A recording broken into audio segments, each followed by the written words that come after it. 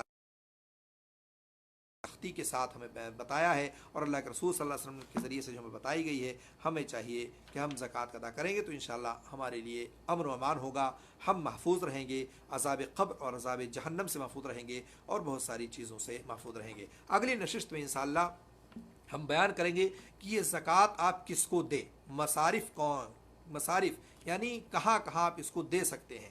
تو مصارف زکوٰۃ بھی جاننی ضروری ہے۔ زکوٰۃ کا مال تو آپ نے نکال دیا، یا آپ کو نکالنا ہے، تو آپ نکال کر کے اس کو کہاں دیں گے، کس کو دیں گے، کہاں صرف کریں گے، وہ انشاءاللہ اگلی نشست میں آپ کے سامنے بیان ہوگا۔ اللہ تعالیٰ سے دعا ہے اللہ تعالیٰ ہم لوگوں کو قرآن و سنت کا پابند بنائے، اور اگر ہم سے کوئی کمی کوتاہی ہو تو اللہ تعالیٰ اس کو درگزر فرمائے۔ اللہ تعالیٰ ہم تمام بھائیوں کو کہنے اور سننے سے زیادہ عمل کی توفیق عطا فرمائے۔ ہم میں جو بھائی دیکھ رہے ہیں تمام بھائیوں کا شکر گزار ہوں کہ انہوں نے دیکھا سنا، اور اس ویڈیو کو آگے بھی شیئر کریں تاکہ لوگ نصاب کے تعلق سے جان جائیں اور سمجھ جائیں، اور اسی کے مطابق وہ لوگ زکوٰۃ کو ادا کریں۔ وصلی اللہ علیہ نبینا محمد وآخر دعوانا ان الحمد للہ رب العالمین۔